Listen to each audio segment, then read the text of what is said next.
अर्जुन कृष्ण युद्ध। एक बार महर्षि गालव जब प्रातः सूर्य अर्घ्य प्रदान कर रहे थे, उनकी अंजलि में आकाश मार्ग में जाते हुए चित्रसेन गंधर्व की थूकी हुई पीक गिर गई। मुनि को इससे बड़ा क्रोध आया। वे उन्हें शाप देना ही चाहते थे कि उन्हें अपने तपोनाश का ध्यान आ गया और वे रुक गए। उन्होंने जाकर भगवान श्री कृष्ण से फरियाद की, श्याम सुंदर तो ब्रह्मण्यदेव ठहरे ही। झट प्रतिज्ञा कर ली 24 घंटे के भीतर चित्रसेन का वध कर देने की। ऋषि को पूर्ण संतुष्ट करने के लिए उन्होंने माता देवकी तथा महर्षि के चरणों की शपथ ले ली।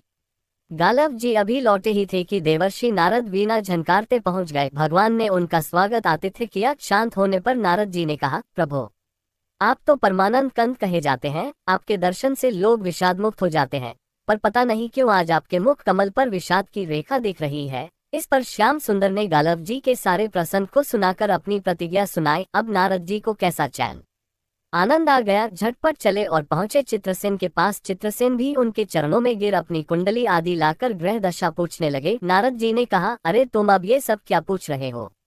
तुम्हारा अंतकाल निकट आ पहुंचा है। अपना कल्याण चाहते हो तो बस कुछ दान पुण्य कर लो। 24 घंटों में श्री कृष्ण ने तुम्हें मार डालने की प्रतिज्ञा कर ली है। अब तो बेचारा गंधर्व घबराया। वह इधर उधर दौड़ने लगा। वह ब्रह्मधाम, शिवपुरी, इंद्र, यम, वरुण सभी के लोकों में दौड़ता फिरा, पर किसी ने उसे अपने यहाँ ठहरने तक नहीं दिया। श्री कृष्ण से शत्रुता कौन उधार ले। अब बेचारा गंधर्वराज अपनी रोती पीटती स्त्रियों के साथ नारद जी की ही शरण में आया। नारद जी दयालु तो ठहरे ही, बोले, अच्छा यमुना तट पर चलो। वहाँ जाकर एक स्थान को दिखाकर कहा, आज आधी रात को यहाँ एक स्त्री आएगी। उस समय तुम ऊंचे स्वर में विलाप करते रहना, वह स्त्री तुम्हें बचा लेगी। पर ध्यान रखना, जब तक वह तुम्हारे कष्ट दूर कर देने की प्रतिज्ञा न कर ले, तब तक तुम अपने कष्ट का कारण भूलकर भी मत बताना।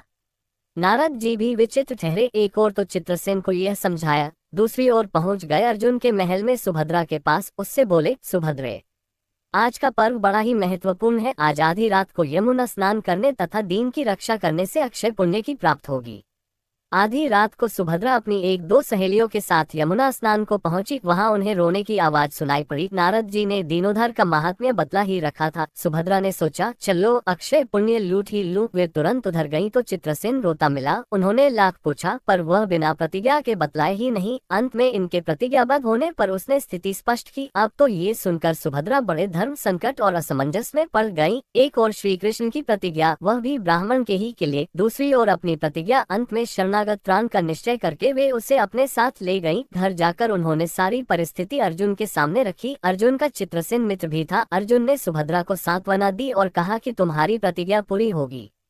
नारद जी ने इधर जब ये सब ठीक कर लिया, तब द्वारका पहुंचे और श्री कृष्ण से कह दिया कि महाराज, अर्जुन ने चित्रसेन को आश्रय दे रखा है, इसलिए आप सोच विचार कर ही युद्ध के लिए चले। भगवान ने कहा, नारद जी, एक बार आप मेरी ओर से अर्जुन को समझाकर लौटाने की चेष्टा करके तो देखिए। अब देवर्षि पुनः दौड़े हुए द्वारका से इंद्रप्रस्थ पहुंचे। अर्जुन ने सब सुनकर साफ कह दिया, यद्यपि मैं सब प्रकार से श्री कृष्ण की ही शरण हूँ और मेरे पास केवल उन्हीं का बल है, तथापि अब तो उनके दिए हुए उपदेश क्षात्र धर्म से कभी विमुख न होने की बात पर ही दृढ़ हूँ। मैं उनके बल पर ही अपनी प्रतिज्ञा की रक्षा करूंगा। प्रतिज्ञा छोड़ने में तो वे ही समर्थ है। दौड़कर देवर्षि अब द्वारका आए और ज्यों का त्यों अर्जुन का वृतांत कह सुनाया। अब क्या हो, युद्ध की तैयारी हुई। सभी यादव और पांडव रण क्षेत्र में पूरी सेना के साथ उपस्थित हुए। तुमुल युद्ध छिड़ गया। बड़ी घमासान लड़ाई हुई, पर कोई जीत नहीं सका। अंत में श्री कृष्ण ने सुदर्शन चक्र छोड़ा, अर्जुन ने पाशुपतास्त्र छोड़ दिया। प्रलय के लक्षण देखकर अर्जुन ने भगवान शंकर को स्मरण किया। उन्होंने दोनों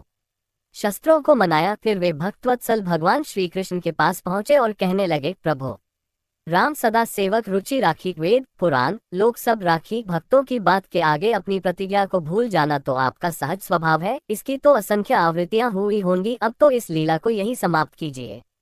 बाण समाप्त हो गए। प्रभु युद्ध से विरत हो गए। अर्जुन को गले लगाकर उन्होंने युद्धश्रम से मुक्त किया। चित्रसेन को अभय किया। सब लोग धन्य धन्य कह उठे, पर गालव को ये बात अच्छी नहीं लगी। उन्होंने कहा, ये तो अच्छा मजाक रहा। स्वच्छ हृदय के ऋषि बोल उठे, लो मैं अपनी शक्ति प्रकट करता हूँ। मैं कृष्ण, अर्जुन, सुभद्रा समेत चित्रसेन को जला डालता हूँ। पर बेचारे साधु ने जो ही जल हाथ में लिया।